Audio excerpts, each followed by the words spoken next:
ओम प्रथम प्रणाम धाम जेनु सकल परा पर सरले जाकी शक्त व्यक्त ब्रह्मांड सकल धर जय जय कैवलनाथ सनातन सर्व कीर्तारण अखिलानंद अविनाश विलासिक विविध विधारण लोक चतुर्दश द्वंद्व फंद फन करण सुधारण विविध भात्य गुण ग्रंथ वृंद विधि अलग उदाहरण अगणित इंड कटाक्ष पाक्ष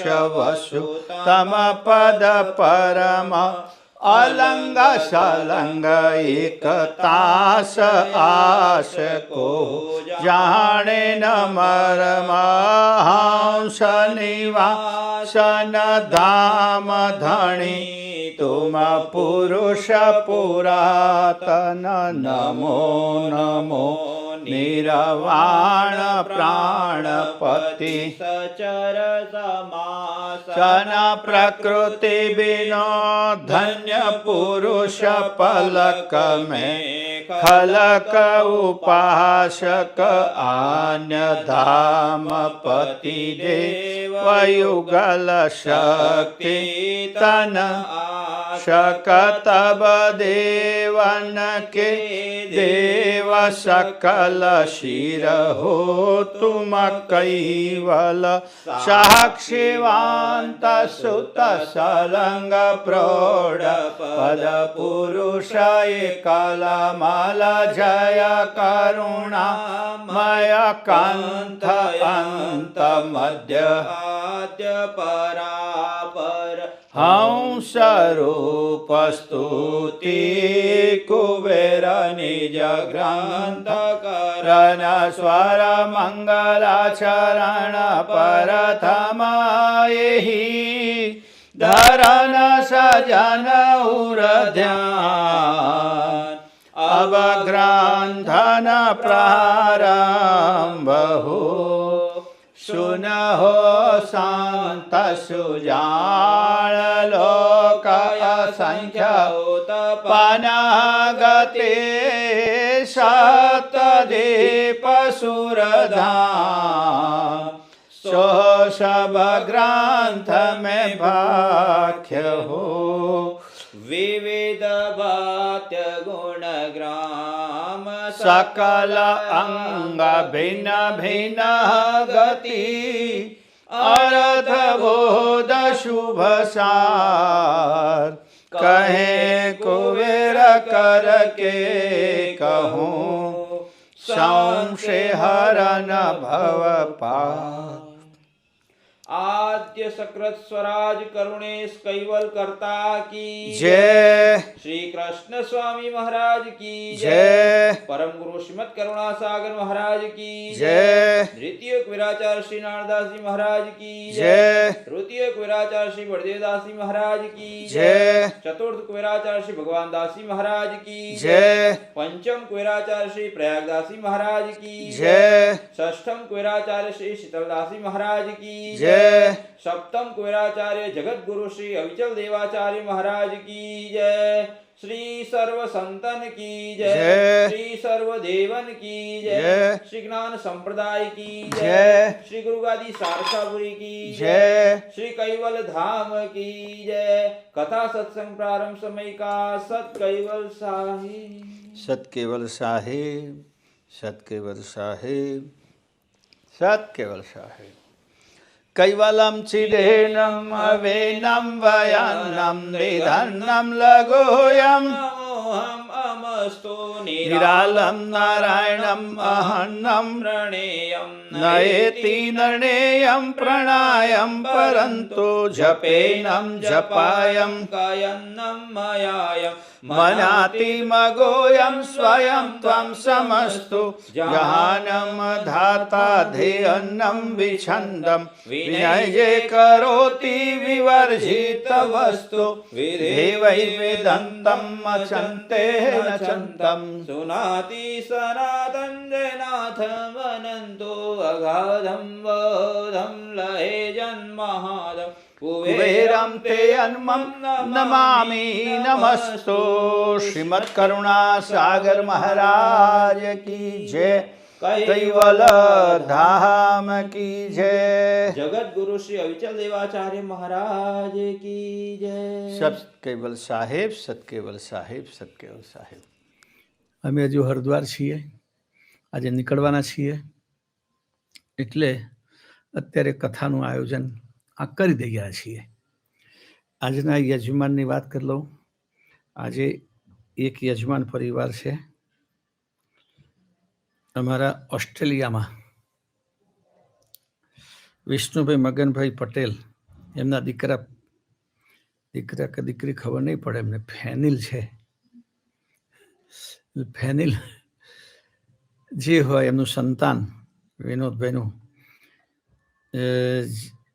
જારોડાવાળા, એને ઓસ્ટ્રેલિયાના વિઝા મળ્યા છે. એની ખુશીમાં આજની કથાના યજમાન બન્યા છે.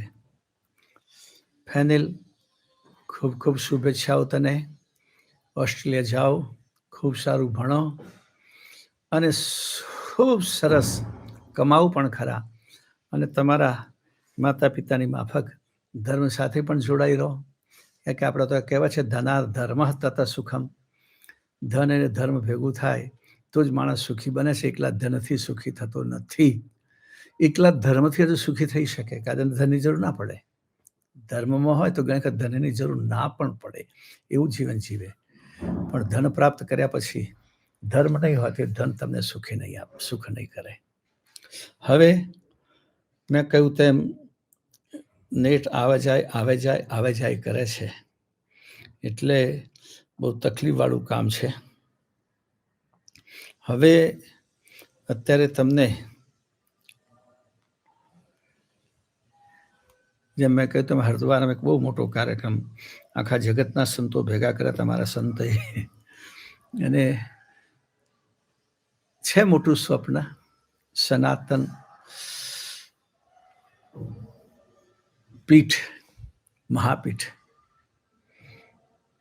જરૂર તો છે જ, કે મેં કહ્યું કે ભાઈ એક વખત હિન્દુને જાગૃત કરે એટલે પોલિટિકલી તો આખું આપણે સત્તા પરિવર્તન કરી દીધું. પણ સત્તા ચાલે છે બહુમતીના આધારે, અને બહુમતી કાયમ માટે જાગૃત રહે બહુ જરૂરી છે. તમે બધા સાંભળ્યું હોય તો મુસ્લિમોએ એમ પણ કહ્યું હતું કે ભલે તમે તમારી સત્તા છે એટલે મંદિર બનાવી લીધું, અમારી સત્તા આવશે તો અમે તોડી નાખીશું. તો એ એમની સત્તા ક્યારે આવશે? જ્યારે હિન્દુ નબળે પડશે ત્યારે, હિન્દુઓની વસ્તી ઘટશે ત્યારે, અને હિન્દુ પોતાની જાતને હિન્દુ તરીકેનું ગૌરવ ભૂલી જશે ત્યારે. એટલે આ ત્રણ સ્થિતિ છે. તો વસ્તી તો આપણી ઝડપી ઘટી રહી છે, કે બધાએ નાનું કુટુંબ સુખી કુટુંબ, નાનું કુટુંબ સુખી કુટુંબની વ્યાખ્યા બનાવી દીધી છે. પણ એ વ્યાખ્યા ખોટી છે. પણ સમજાવી કેમ? સામે પક્ષે અઢળક સંતતિ પેદા કરો, ત્રણ રીતે, લવ જેહાદની રીતે, ધર્મ પરિવર્તનની રીતે, ઘૂસણખોરીની રીતે અને વસ્તી વધારની રીતે ભારતનું બહુ જલ્દી ઇસ્લામીકરણ કરવું, ગજવાય હિન્દ, એના સ્વપ્ને જોઈને બેઠા છે. તો સ્વપ્ન તો દરેક માણસે જોવાનો અધિકાર છે, સ્વતંત્રતા છે, અને તમે રોકી ના શકો. પણ દુશ્મનના સ્વપ્નને સાકાર થતું અટકાવવું, નિષ્ફળ બનાવવું, એ આપણા હાથમાં વાત છે. એટલે આજે પણ મારા પ્રવચનમાં મેં એ જ વાત કરી હતી કે પોલિટિકલી એક વખત આપણે જાગૃતિ કરી લીધી, પણ આપણી જાગૃતિ કેટલો ટાઈમ ચાલે કશું કહેવાય નહીં. સોડા બોટલના જેવું છે, બેસી જાય પાછું. તો એ સંજોગોમાં ચારે બાજુથી આ રાજકીય પક્ષો તમે જુઓ ને, બિહારમાં જે ચૂંટણી થઈ ભારતીય જનતા પાર્ટીની સામે હતા બધા જ મુસ્લિમ તરફી. કોંગ્રેસ તો એકદમ જન્મજાત મુસ્લિમ તરફી છે. એટલે કોઈ સમજાવે કે આ સરકારમાં ભ્રષ્ટાચાર ચાલે છે, આમ ચાલે છે, તેમ ચાલે છે, ગમે તે ચાલે. કે બાકીના બધા કયા દેવના દીકરાઓ છે, એમણે એમના શાસનમાં ભ્રષ્ટાચાર કરવામાં કોઈ બાકી રાખ્યું નથી. ન તો અરબો ખરબોની મિલકત એમની ક્યાંથી થઈ જાય. પહેલો દેશ, પહેલો હિન્દુ ધર્મ, પહેલો સનાતન.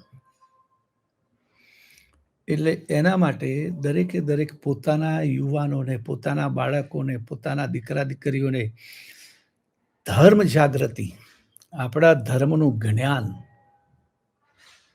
પરિપૂર્ણ હોવું જોઈએ. ધર્મ પ્રત્યેની રુચિ હોવી જોઈએ. આપણા દરેક તહેવારો એની આધ્યાત્મિકતાને સમજવી જોઈએ. અને દરેક ધાર્મિક કાર્યક્રમ આપણે ગુરુગાદીમાં જેમ કે આપણે કાર્યક્રમ કરીએ છીએ, યુવાનોની બાળકોની શિબિર કરીએ છીએ, નિશ્રા કરીએ છીએ, ગ્રંથ શિબિરો કરીએ છીએ, આપણા પરમ ગુરુ પાદુકા પૂજાના કાર્યક્રમો થાય છે, સત્સંગના કાર્યક્રમો થાય છે. તો આપણા યુવાનોએ વધુમાં વધુ એમાં ભાગ લેવો જોઈએ, વધુમાં વધુ એમને એમાં જોડાવવું જોઈએ. તો જ આજે જુઓ ને તમે અમેરિકાની શું દશા થઈ છે. અમારી કેટલી દીકરીઓ કે લગ્ન કરવાના થયા હતા કે તમે હિન્દુ છો, હિન્દુ કે છે, અમેરિકન ધેટ્સ ઇટ કે બસ. એટલે અમેરિકન મુસ્લિમ અમેરિકન થઈ ગયો, કાર્યો અમેરિકન હોય, ક્રિશ્ચન અમેરિકન હોય, પણ તમારા કલ્ચરનું શું? અને આજની સ્થિતિ આપણે બહુ ભયંકર જોઈ રહ્યા છીએ. તો છેલ્લે આખી દુનિયામાં ક્યાંય પણ સંકટ આવશે તો ધરતીનો છેડો કયું? તો કે ઘર. પણ ઘર પણ તો સુરક્ષિત હોવું જોઈએ. ઘર સુરક્ષિત હોવું જોઈએ. આપણને આવકાર એવું હોવું જોઈએ. આજે પાકિસ્તાનમાં હિન્દુઓ કે શીખ, જૈન કોઈ પણ પીડા થાય તો ભારત એમને આવકારે છે, આવી જાઓ અમે રાખીશું. એ કેમ? અને એમાં પેલા કોંગ્રેસીઓ તો બધો વિરોધ ઉઠાવ્યો હતો જ્યારે પાર્લામેન્ટમાં બિલ આવ્યું ત્યારે, કે હિન્દુ, જૈન, શીખ, બૌદ્ધ ન જ કેમ, મુસલમાન કેમ નહીં? એટલે મુસલમાન તો એમનો દેશ જુદો આપી દીધો છે, પછી શું મતલબ છે એમને પાછા અહીંયા આવવાનો પ્રશ્ન? એમના દેશમાં કોણ પીડા આપે છે? આ તો લઘુમતીઓ તરીકે જેમને પીડા મળે છે. એટલે સંપૂર્ણ સામે પક્ષનો આખો વિષય. અને જ્યાં જે તોફાનો થયા વગેરે બધામાં આપણે જોઈએ છીએ કે હિન્દુઓ અત્યાર સુધી માર ખાતા હતા, હિન્દુઓની સંપત્તિ બળી જતી છતાં હિન્દુઓને શિખામણ મળતી કે તમે માઇનોરિટીને પહેલો હક આપો, માઇનોરિટીના ભાવનાને સમજો, તમે મેજોરિટી છો, આમ તેમ ધર્મ આપસમાં ધર્મ નહીં સિખાતા, મજહબ નહીં સિખાતા, આપસમાં બેર કરના. આ પંક્તિ માત્ર હિન્દુઓને જ ભણાવવામાં આવતી હતી. એટલે હવે કે જે લોકો આજે જુઓ, એક વિચાર કરવા જેવો છે કે જે ગુજરાતમાં પકડાયા છે, જેમને કાતિલ ઝેર શોધ્યું હતું. આજે કોઈ રેસ્ટોરન્ટમાં અથવા તો માનો કે આજે અમારા પેલા અશ્વિન ઉપાધ્યાય બહુ સરસ વાત કરી કે પાર્લામેન્ટની અંદર જ કોઈક રસોઈયાનો ફોડ્યો અને કશાકમાં નાખી દીધું. પાર્લામેન્ટના બધા મેમ્બરો બપોરે લંચ કરવા, નાસ્તો કરવા ત્યાં જ જતા હોય છે. એક સાથે આખી પાર્લામેન્ટ ઠપ. કોઈને ત્યાગરી રહી તમારી? વિચાર કરો. તમારા મોટા મોટા મંદિરોના ભંડારા ચાલતા હોય છે કે મોટા પ્રસંગો ચાલતા હોય અને કોઈક એક રસોઈયો 2-5-25 કરોડની અંદર આવી ગયો અને મેં એક શીશી નાખી દીધી, લાખ માણસ જમે એક સાથે પર. તો એવા આતંકવાદીઓ અહીંયા થઈ રહ્યા છે, તો આપણે એની સામે સાવધાન રહેવું જોઈએ. અને સાવધ રહેવાનો એક જ રસ્તો કે આપણે હિન્દુત્વ જગાડવું જોઈએ. હું કેટલા વખતથી કહું છું, અત્યાર સુધી માત્ર મને એમ જ લાગતું કે મુસલમાનો એઠું કરીને ખવડાવે છે હિન્દુઓને, પણ હવે તો કદાચ ઝેરવાળું પણ ખવડાવી શકે, એઠું એકલું નહીં. એટલા માટે આપણે સાવધાન થવાની જરૂર છે કે એઠું પણ ખવડાવી શકે તેમ છે. એ તો હકીકત છે, પણ ઝેરવાળું પણ ખવડાવી શકે. મુસલમાનની હોટલ તમે કઈ રીતે ઓળખી શકો? એક હિન્દુનો ભાઈ ભાગ રાખે. હમણાં વચ્ચે મેં એક વિડીયો મોકલ્યો હતો કે મુસલમાન છોકરાએ હાથ ઉપર ત્રિશૂળ દોડેલો, ઓમ લખેલો. કેમ ભાઈ? શા માટે? તો કે હિન્દુ છોકરીઓને ભરમાવા માટે. તો એમ હોટલોમાં પણ ભરમાવતા શું વાર લાગે? એટલે આ અત્યારે જે ચર્ચા થઈ એ તો બરાબર છે, પણ આપણે તો આ ચર્ચા કાયમ માટે રોજ કરતા આવ્યા છીએ. એટલે એનું બધાએ ખાસ ધ્યાન રાખવું. આવતીકાલે સુદ બીજ છે અને સુદ બીજની પૂર્વ સંધ્યાએ આપણે આ કથા કરીએ છીએ. સુદ બીજની પૂર્વ સંધ્યા. પરમ ગુરુ પ્રગટ ભૂમિમાં બાલકુંવરના દર્શન કરવા માટે બધા ભક્તો આવતા હોય છે. 250 કિલો ચ્યવનપ્રાશ તો લગભગ તૈયાર થઈ ગયો છે. કાલે સુદ બીજે મળી જશે અને બાલકુર જ મોકલી દેવાના છીએ. એટલે ત્યાંથી જ કોઈને ગુરુગાદી આના માટે સ્પેશિયલ આવવું ના પડે, બારોબાર જવું હોય તો જઈ શકે. ચ્યવનપ્રાશ કાલે બાલકુર જ પહોંચી છે, જેટલો બનશે એટલો. આજે રાતે લાગી તો ગયા છે, કદાચ બીજો પણ 200 કિલો બની જાય, કશું કહેવાય નહીં. કે આપણે તો પ્રશ્ન મોટો છે ને, બધું ખાંડવું ને વાટવું ચારવું, પાછું બની ગયા પછી ભરવું, એ પણ આમાં એક ચમચા ભરવું પડે. એવું તો છે ડર દઈને બોટલમાં પકડી દઈએ કે ઘીની માફક ગરમ કરીને ભરી દે, એવું નથી. જેટલું બનાવવામાં વાર લાગે છે એટલી બોટલો ભરવામાં વાર લાગે છે. એટલે આખી રાત કદાચ જાગશે બધા, પણ ત્યાંથી મળી રહેશે. હવે થોડી ચોપાઈ લઈ લઈએ, કારણ કે મુખ્ય વિષય કે ચોપાઈ આગળ તો આપણે ચાલવાનું છે. ચોપાઈ વગર આપણું ચાલવાનું નથી. એટલે હું ચોપાઈ કાલે આપણે જે કરી હતી એમાં મને લાગે છે કે 70મી. હા, બહુ સરસ. પંથ પવાડ વાડ રમત લકી, અપના કરી લખાવે. વાડો કરવીને ગઈકાલે હું જે ગાદીની વાત કરતો તો છાપવામાં આવ્યું નથી, પણ અમારે કાલે બધા સંતો મળવાના છે કે સાયલાનો સમસ્યા ઊભી થઈ છે. એના મહંતના ચારિત્ર વિશે જો મહાત્મા સમજાવો. બાપજીએ કાલે ચોપાઈ લખી ને કે એક વસ્તુ નહીં સહન કરું, સ્ત્રી સાથેનો વિરક્તિઓ માટે, વૈરાગીઓ માટે. અને આજે ત્યાં લોચો પડે છે, એ બાબતનો લોચો પડે. સાંભળતા હતા, પાછળ બેઠા વાતો કરતા હતા. હા, એમ શું કે કરોડો રૂપિયા વેવડાવી દીધા અને જે લેડીઝો સાથે એમના સંબંધ હતા, ગાડીઓ ખરીદી આપી, બંગલા ખરીદી આપ્યા. અને પછી એક લેડી સાથે પછી તકરાર ફરી તે પાછી, કારણ કે લેડીઝોમાં એવું એકની સાથે પછી એમાં બીજી આવેલી ઈર્ષા થાય જ. કહો આ પછી લોકો વળી એમાં બ્લેકમેલિંગ એ થાય આગળ જતા. તો એ બાપજીની ચોપાઈ થોડા દિવસ પહેલાં જ આવી ગઈ આપણે ત્યાં કે પછી તમે ખાન પાન મેં જહી સહિત ઈત કે 51મી ચોપાઈ 3 મેં નહીં અટકાવું, પણ જઈ નેહ નાર વિત રાગીન શોકિત નહીં સુહાવું. એટલે એ સારે અત્યારે ત્યાં એ જ પ્રોબ્લેમ થયો છે. હવે અહીંયા આ વાડા કરવાવાળા લોકો પણ સંપૂર્ણ રીતે પ્રપંચથી ભરેલા અને પોતાનો વાડો જ બનાવવો અને પોતે જ મહાન છે એવું બતાવવું, આપના કરી લખાવે, પોતે જ મોટા છે એમ બતાવવું. અને જે જિનકે મત કી મજબૂત કર સબ વિધિ સમજ પખાવે. પોતાનો મત જ મજબૂત છે, કઈ રીતે એમાંથી કોઈ ઘેટું જવું ના જોઈએ, બીજો ઘેટો પૂરી લાવો, કોકના લૂંટી લાવો, આવી જ એક પ્રકારની પદ્ધતિ આ દુનિયામાં ચાલે છે. હવે એની અંદર આપણે આગળની ચોપાઈ જોઈએ કે એમના ધંધા કેવા હોય છે. ઉપલે કરત રસિક રમણીક મેં અતિ અભ્યાસ કરાઈ, મન બુદ્ધ ચિત્ત અહંકાર લગે તહા, કરતા ખોજ ગુણ કાઈ. ઉપલે કરત રસિક રમણીક મેં. રસિક અને રમણીક, મનને ગમે એવી વાતો કરે, લોકો ખુશ થાય એવી વાતો કરે. ઉપલક બધી વાતો ઉપજાઈ કાઢીને એવી વાતો મૂકે કે શ્રોતાઓને આનંદ આવે સાંભળવાનો. પરચા પરચીની વાતો કરે, આમ કર્યું તેમ કર્યું. હે ફલાણું લાલ બહાદુર શાસ્ત્રી જ્યારે તાશ્કંદ થયા ત્યારે આપણા ગુરુજીને આશીર્વાદ આપ્યા હતા, આમ થયું, તેમાં કોણ જોવા જવાનું, કોણ પૂછવા જવાનું, લાલ બહાદુર શાસ્ત્રી. આવી બધી ધંધાઓ અને એની બાબતનો અત્યંત અભ્યાસ, એ જ મહાવરો, એ જ વાંચવું વારંવાર, એ જ સાંભળવું. રામની કથા સાંભળી બસ કે રોચક કથા, હા મજા આવે.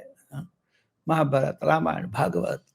અને અત્યારે લોકોએ પોતાના સ્વામીઓનો ભાગવત શરૂ કરી દીધો, પોતાના ભગવાનોનો ભાગવત શરૂ કરી દીધો. પરચા.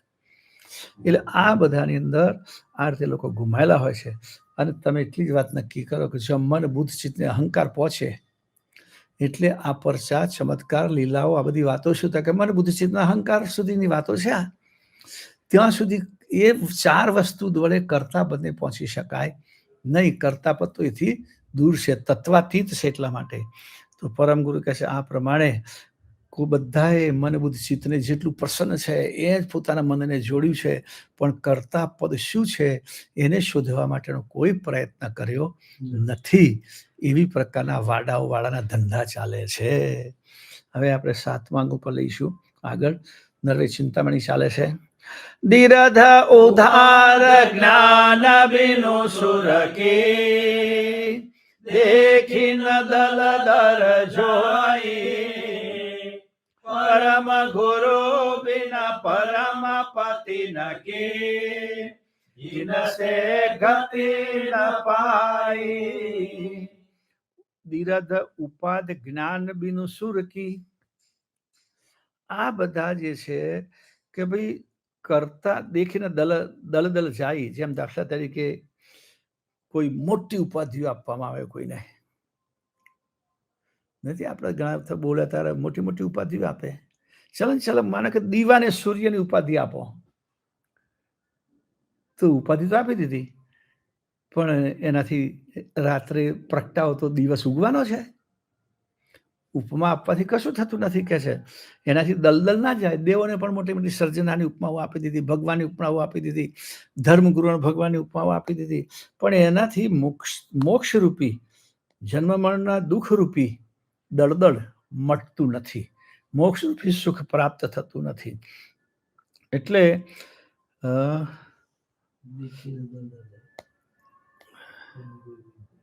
પરમ ગુરુ બિન, અરે ભાઈ, તો બિન પરમ પતિ કી જીનસે ગતિ ન પાઈ.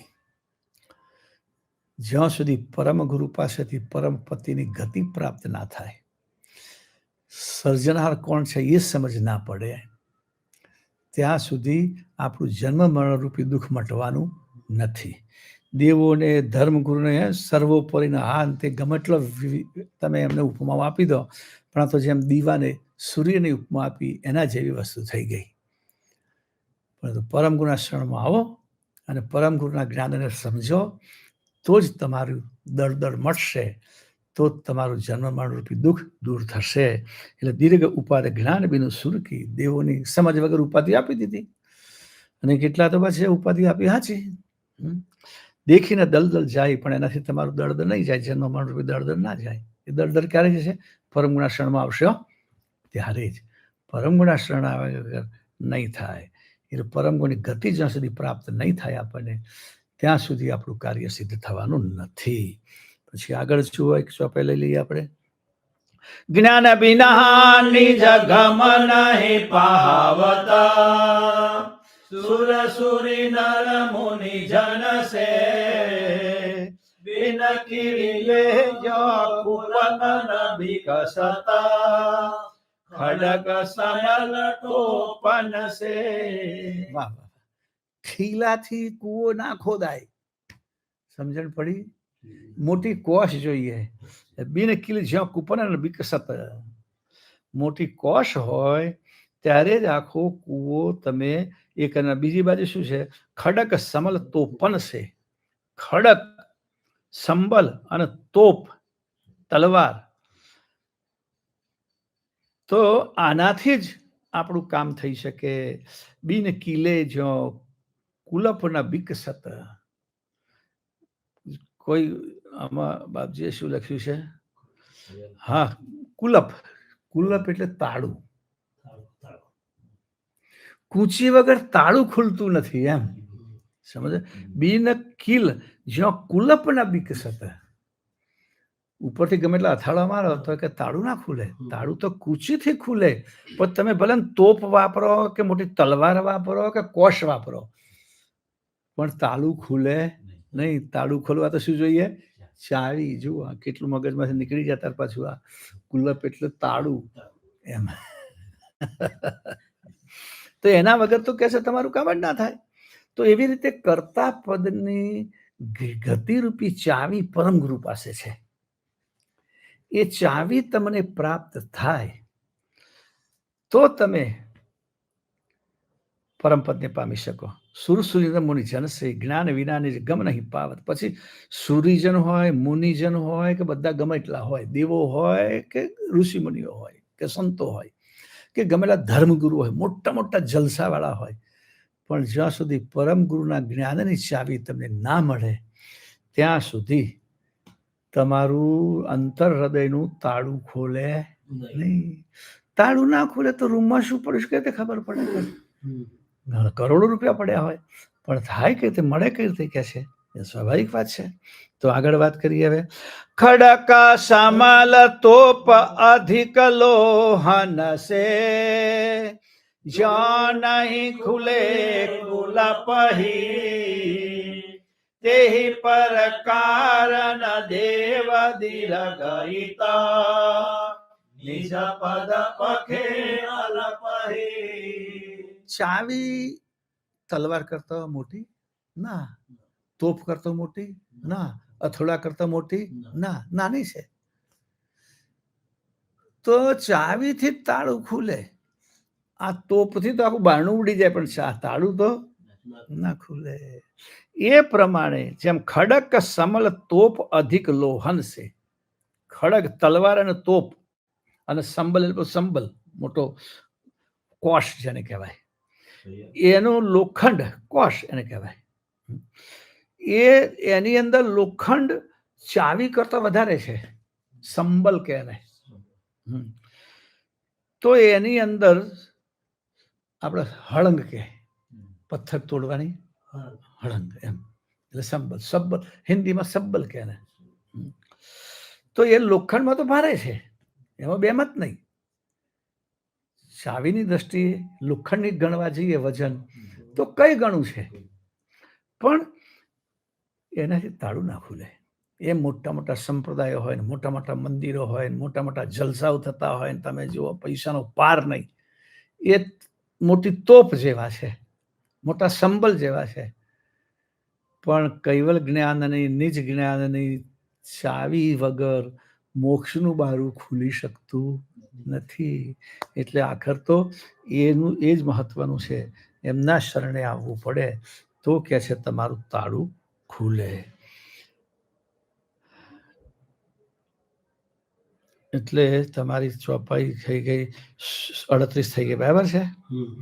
હવે પાછી આવીએ 8મા અંગની ચોપાઈ. તેહી માટે નિજ પરમ ગુરુ વિના પતિ પરમ નહીં પાઈ. જબ તે તારન તરન પુરુષ કે ક્યોન શરણ કો જાય. એટલા માટે કરુણાસાગર મહારાજ કહે છે, હું કહું છું કે મારા વગર તમારો ઉદ્ધાર નથી. પરમ પદની પ્રાપ્તિ પરમ ગુરુ સિવાય થઈ શકવાની નથી. 100% વાતની એક વાત. જબ તે તારન તરણ પુરુષ કે ક્યોને શરણ કહું જાય. તો તારન તરણ પુરુષ કોણ? પરમ ગુરુ. પરમ ગુરુ ચાવી છે જે પરમ પદનું તાળું ખોલી શકે એમ છે. તો એમના શરણે તમે કેમ જતા નથી કે છે. એમને શરણે જવાથી તમારું કલ્યાણ થશે, નહીં તો તમારું કલ્યાણ નહીં થાય કે છે. એટલે આજે આપણે આગળની બે ચોપાઈઓ બાકી છે એ ગાઈ લઈએ અને પછી જય બોલાવીએ આપણે, બરાબર છે. તો આગળની જે ચોપાઈ હતી 7મા અંગથી 71મી ચોપાઈ, ઉપલે કરત રસિક રમણી કે. હા, ઉપલે કરત રસિક રમણી કપે અતિ અભ્યાસ કરાય.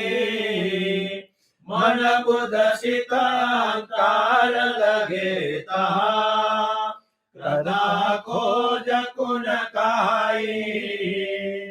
તિરગ ઉપાદ જ્ઞાન બિનો સુર કે દેખી ન દલ જાય. પરમ ગુરુ બિન પરમ પતિ ન કે जिन से गति न पाई. ज्ञान बिना निज गम नहीं पावता. सुर सुरी नर मुनि जन से बिन कीजे जो पुरन विकसता.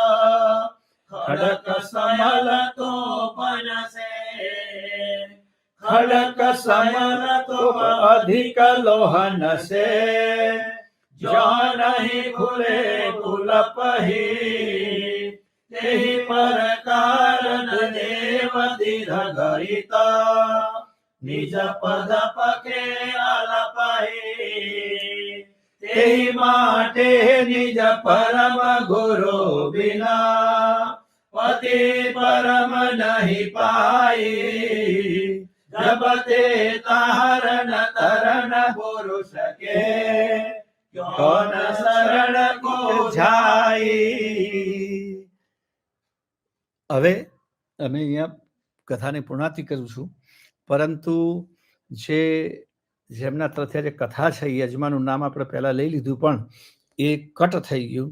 એટલે ફરી કહું છું કે ઝારોડાના અમારા વિનુભાઈ મગનભાઈ, એમના સંતાન ફેનિલ વિનુભાઈ પટેલ ઝારોડા, એને ઓસ્ટ્રેલિયાના વિઝા મળ્યા છે. એની ખુશીમાં આજની કથાના યજમાન બન્યા છે. તો ચિરંજીવી ફેનિલ, તમને બહુ જ બહુ જ બહુ જ બહુ જ શુભેચ્છાઓ પાઠવીએ છીએ અમે, અને બહુ જ અમારી એવી શુભેચ્છા કે તમે જાઓ, ખૂબ ભણો, અને એ તમારી વિદ્યાશક્તિના આધારે વિદ્યા દદાતી વિનય વિનય દદાતી પાત્રતામ પાત્રતામ ધનમ આપનોતી, ક્વોલિફિકેશનથી ધન મળે, ધનાર ધર્મ તત સુખમ, એ ધન અને સાથે આ પરમ ગુણો ધર્મ તમારા જીવનમાં જોડાય તો એ બે વડે તમે ખૂબ ખૂબ સુખી થાવ, એવી તમને શુભેચ્છા પાઠવું છું. અને હવે આપણે જય બોલાવીશું. आद्य सकल स्वराज करुणेश केवल करता की जय। श्री कृष्ण स्वामी महाराज की जय। परम गुरु श्रीमद करुणा सागर महाराज की जय। द्वितीय वीराचार्य श्री नारायणदास जी महाराज की जय। तृतीय वीराचार्य श्री बलदेवदास जी महाराज की जय। चतुर्थ वीराचार्य श्री भगवान दास जी महाराज की जय। पंचम वीराचार्य श्री प्रयागदास जी महाराज की जय। अष्टम वीराचार्य श्री शीतलदास जी महाराज की जय। सप्तम वीराचार्य जगत गुरु श्री अविचल देवाचार्य महाराज की जय। श्री सर्व संतन की जय। श्री सर्व देवन की जय। श्री ज्ञान संप्रदाय की जय। श्री दुर्गादी सारसापुरी की जय। श्री कैवल धाम की जय। तथा सत्संग पूर्णावती का सत केवल साहेब, सत केवल साहेब, सत केवल साहेब, सत केवल साहेब.